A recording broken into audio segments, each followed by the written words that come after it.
तनख्वाहदार तबके को tax relief देने की तैयारियां, स्लैब 6 से बढ़ाकर 8 करने की तजवीज़। इनकम टैक्स की शरह में कमी और 1 करोड़ रुपए या इससे जायद सालाना तनख्वाह पर 10% सरचार्ज खत्म करने की भी तैयारियां हैं। तनख्वाहदार तबके के लिए टैक्स स्लैब्स 6 से बढ़ाकर 8 करने की तैयारी की गई है। इन तजावीज़ पर वज़ीर आज़म शहबाज शरीफ को भी ब्रीफिंग दी गई, जबकि IMF से हतमी मंजूरी का इंतजार है। ज़राए के मुताबिक आइंदा वफाकी बजट में तनख्वाहदार तबके को रिलीफ देने के लिए 3 तजावीज़ IMF के साथ शेयर की गई हैं, जिस पर कल तक FBR और IMF के दरमियान हतमी रिलीफ की मंजूरी मुतवक्को है। बावसूख ज़राए के मुताबिक IMF को 3%, 5% और 10% रिलीफ के लिए वर्किंग शेयर की गई है। स्लैब्स के मुताबिक आइंदा बजट में सालाना 12 लाख, 22 लाख और 32 लाख रुपए तक तनख्वाह वसूल करने वाले तबके के लिए टैक्स स्लैब में इनकम टैक्स की शरह को 3%, 5% या 10% कम करने की तजवीज़ IMF को भिजवा दी गई है। ज़राए के मुताबिक हुकूमत ने आइंदा माली साल 2026-27 के बजट में बरामद कुनिंदगान पर 1% एडवांस टैक्स खत्म करने का फैसला किया है। इस इकदाम से एक्सपोर्टर्स को आइंदा बजट में 60 अरब रुपए तक रिलीफ मिलने का इम्कान है।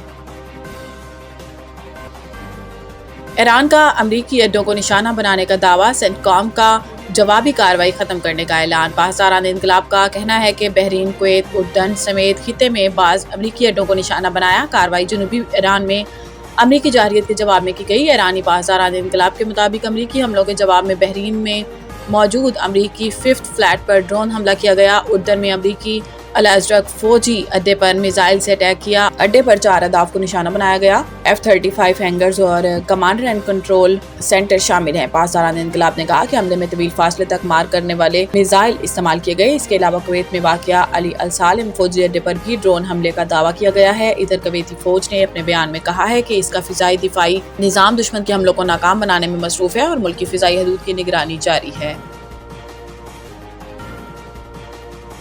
PP और नून लीग के दरमियान NFC और BISP को छेड़े बगैर मालियाती मुआहिदे पर इत्तेफाक। दोनों जमातों के दरमियान होने वाली बातचीत से आगाह एक बाखबर जरिए ने बताया कि दोनों फ्रीकैन इस बात पर मुत्तफिक हुए हैं कि NFC अवार्ड के फार्मूले और BISP के ढांचे को बरकरार रखा जाएगा। इस फैसले को मरकज़ की माली मुश्किलात के हल और मौजूदा समाजी तहफ़्फ़ुज़ और वसाइल की तकसीम के निज़ाम के तसलसल के बरकरार रखने की कोशिश करार दिया जा रहा है। ताहम मुजवजा नए इंतजाम के तहत सुबह मिलकर 10 खरब रुपए से जायद माली वसाइल विफाक को देंगे। इसकी तफसीलात तकनीकी कमेटियां तय करेंगी। ज़राए के मुताबिक ये मुफाहमत इस्लामाबाद को दरपेश माली दबाव कम करने के लिए एक समझौता है, ताकि NFC अवार्ड जैसे सियासी तौर पर हसास मामले को बाज़ाब्ता तौर पर दोबारा ना खोला जाए, जो विफाक और सूबों के दरमियान टैक्स आमदन की तकसीम का तयन करता है। बताया जाता है कि नून लीग पीपल्स पार्टी को इस बात पर कायल करने में कामयाब रही कि मौजूदा मुआशी हालात में सूबों को मरकज़ पर माली दबाव कम करने और विफाक को सूबों के दरमियान हम आहंगी बेहतर बनाने में किरदार अदा करना होगा।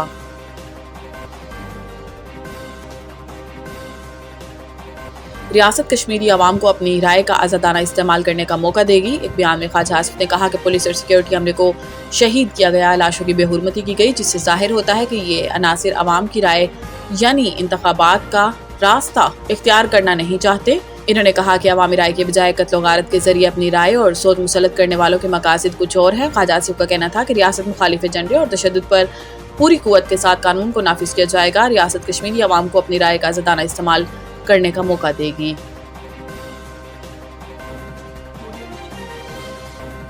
हेड कोच सरफराज को क्लीन चिट मिल गई। कप्तान शान मसूद का मुस्तकबिल गैर यकीनी सूरत हाल से दोचार। 39 साल के साबिक test wicket keeper Sarfaraz Ahmed, जो पाकिस्तान के लिए 54 टेस्ट, 117 वनडे और 61 T20 खेलने का तजुर्बा रखते हैं, इन्हें पाकिस्तान अंडर-19 टीम से कौमी टेस्ट टीम की कोचिंग के लिए दौरा बांग्लादेश के 2 टेस्ट की जिम्मेदारियां दी गई हैं, जहां कौमी टीम को मीरपुर और सिलहट में खेले जाने वाले दोनों टेस्ट मैचों में शिकस्त का कड़वा घूंट पीना पड़ा था।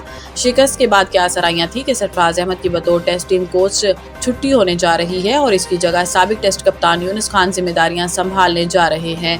ताहम लाहौर में रेड बॉल टीम के हेड की हैसियत से 22 क्रिकेटर्स की सरबराही करने वाले सरफराज अहमद को इत्तलात है कि बोर्ड ने वेस्ट इंडीज और इंग्लैंड के दौरों के लिए क्लीन चिट दे दी है। ताहम इनके मुस्तकबिल के हवाले से इन दोनों दौरों के नताइज अहमियत के हामिल होंगे।